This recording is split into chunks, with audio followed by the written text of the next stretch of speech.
Okay, so this year, let me begin right. Okay, this year is in Yecheskel. It's dedicated to Rachel Leah Bas Rav Chaim Tzvi, as always. In the last class, we were talking about the fate of nations. So the idea there is that through observing the fate of nations, we could see the enormity of Hashem's Hashgacha Pratis and also our position amongst the nations. So to understand, just again by a bit more, in a bit more depth, our position amongst the nations. If someone were to ask you, is Adam Jewish or not? What would you say? Of course you would say he wasn't. There were no Jews or non-Jews. Adam was in Hashem's image. That means everything that we mean when we say a godlike person, a perfected person, was there in Adam to begin with. After the sin, because of the adaptation of a quality called dimyon, the ability to fantasize and imagine things in which images and emotion color judgment, the battle between the two sides of the self became much more intense. For Adam, the big question is it right? Now there was room for the Yetzer Hara to convince him wrong is right. As we see, he did eat of the forbidden fruit. But his question is it right? Afterwards, there are all sorts of other questions. Does it feel good? Do I want it? Will it give me pleasure now? A completely different set of questions. All that all come from imagery. The ability to see something as it isn't, and then to emotionally feel a response to what you see. So by the end of Parashat Bereshit, we have Hashem saying, as we learned several times in these shiurim, Lo yidon ruchi ba'adam b'shegam hu basar. Hashem says, my spirit won't resonate in man any longer because he's flesh. Meaning, as a collective, we chose to make the physical self with its desires and frailties and limitations the essential self. So the result of that was the flood. And when you read in the Psukim, you don't have to go to the Midrashim and the Gemaras. In the Psukim, Lemach with his two wives, one for family, one for pleasure, creating music, the first music in the world, and dedicating it to foreign worship. Everything was going downwards until the great flood was a necessity. So if you were to ask then, well, was Noach Jewish? The answer would be no. Noach wasn't Jewish.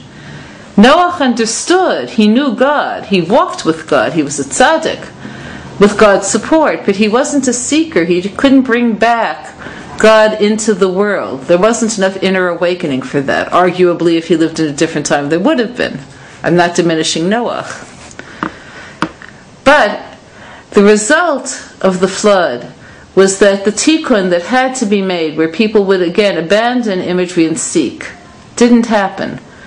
So their inability for God to resonate within them, that earlier had been a consequence of their physicality, later became a function of their ego. The great tower that was built. What's the point of building a tower to do battle with God? If you don't believe in God, it's ridiculous, and if you do believe in God, it's ridiculous. It was a self-statement of independence from God.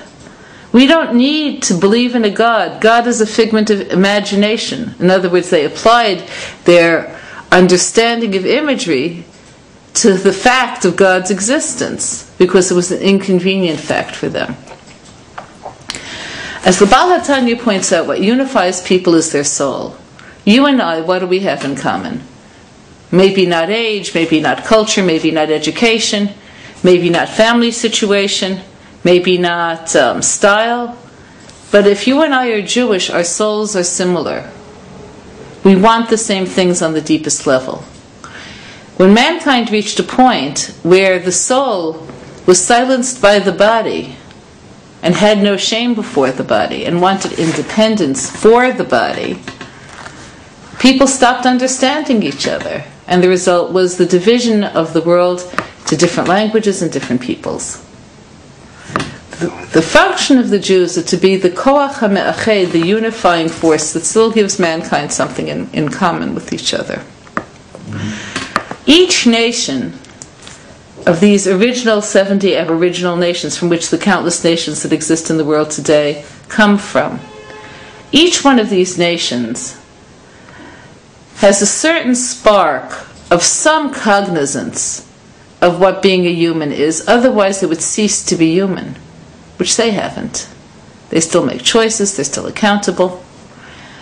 So each nation is different and has a certain spark of godliness. Their task is to uplift this godliness using the koach ha'ma'ached that Am Yisrael has to make them realize where it could go, how it could be used, etc. They failed. We learned last time about the failings of Ammon, Moab, Edom, and Plishtim. Today, and next week as well, we're going to be learning one of the most puzzling, really puzzling pieces of prophecy that Yecheskel has, which is his description of the face of Tzur. Tzur, or Tyre as it is in English, is a puzzling sort of